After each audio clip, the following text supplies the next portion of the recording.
is not over until it is over.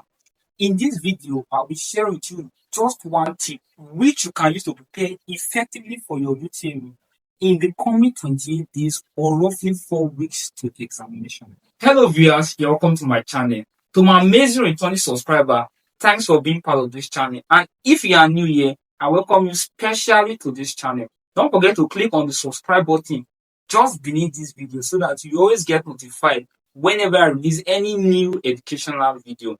I'm making this video specially for the JAMB or the UTME student. As at the time of making this video, it is exactly 28 days to the UTME. And what does that mean? We have 7 days in a week. So 28 days exactly equals to 4 weeks, which is roughly 1 month to the UTME. And that means that by this same time in the next 4 weeks, some persons should have written their UTME or be preparing to write their UTME in a couple of days from that day. So you have exactly 4 weeks or roughly 1 month to prepare for the UTME. At this point, most students will feel tensed or even confused, thinking, how can they prepare for the exam? Or how can I cover as much as possible? Or what material should I use? Or what do I expect to see in the examination? I want to let you know that it is not over until it is over. In this video, I will share with you just one tip which you can use to prepare effectively for your UTME in the coming 28 days or roughly 4 weeks to the examination. This video is for 2 categories of JAMB or UTME students. It is for those categories of students who have read before now and for the other category of students who have not read before now. I'm not in any way trying to support laziness, but these 28 days can make a difference in your preparation towards the UTME. This is where the JAMB or the UTME past question becomes relevant in your preparation towards the UTME. Now, in the coming 28 days, it will not be convenient for you to pick up a textbook and read that textbook from beginning to the end. Because one, you might end up not covering that book. Secondly, if you try to read at a very fast pace, you might end up absorbing little information from that book. So for the first category of students, for those who have read before now, that means that they have varied knowledge on various topics in their various subjects. That means that by reading their book before now, they must have learned something from the various topics across their 4 subjects. Now, for those category of students, what should they do? I call it a form of strategic reading. So like I said, this might not be a convenient time for you to pick up a textbook. Remember, you have 4 subjects to write your exam. So it might not be a convenient time for you to pick up a textbook and say you want to read that book from beginning to the end. If you should do that for one subject, that means you might end up not reading the other 3 subjects. So how can you make use of this strategic reading? Like I said, this is where your past question becomes relevant. So what you do is that for every day, you can pick up a year or even 2 years. So when you pick up a year, let's say you pick up 2000, year 2000. So when you pick up the past question, you are not literally trying to cram in the answer. You are not trying to study them just for your exam. You are doing what we call a form of strategic reading. What you do is very simple. When you pick up year 2000, for example, let's say your English, physics, chemistry, biology, mathematics, or any other subject. So you look at the questions.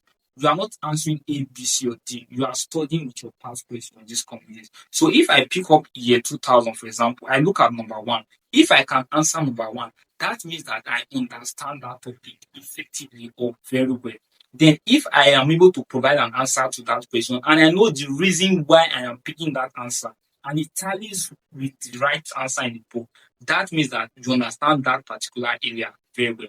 Then when you move to the next question, let's say you move to the next question and you are not able to answer question from that particular topic, that means that you don't have a good knowledge on that particular topic. Now, this is where strategic reading comes in. So if I get to see a topic that I don't know, we are going back to your textbook. Remember, you have read before now. So when you are going back, we are not going back to read the entire textbook. We are going back to read that specific portion from where that question was drawn from. You are actually going to know why the answer to that particular question is that particular answer.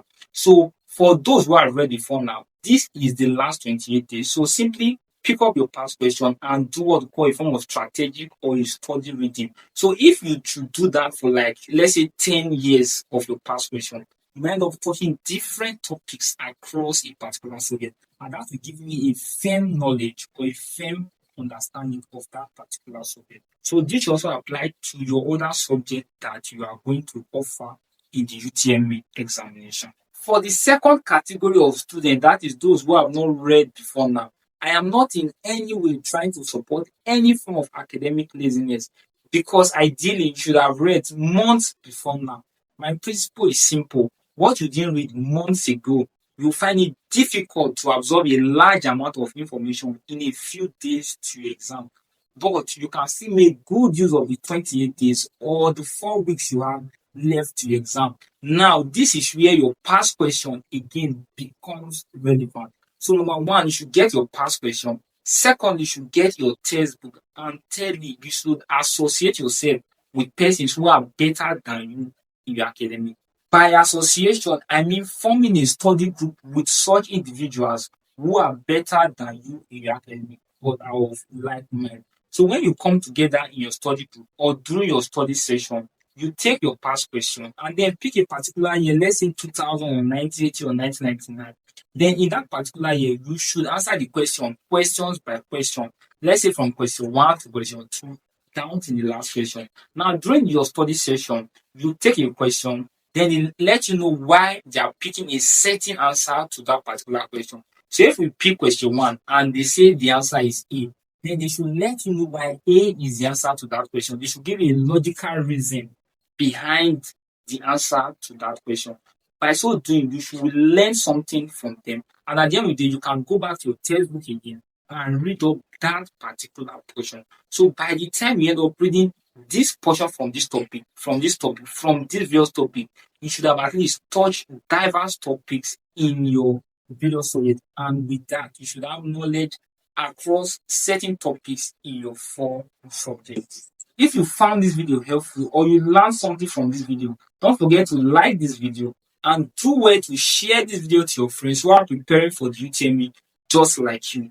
If you haven't subscribed to this channel, don't forget to click on the subscription button just beneath this video so that you always get notified whenever I release any new video. Till you get to see my next video, do have a wonderful time.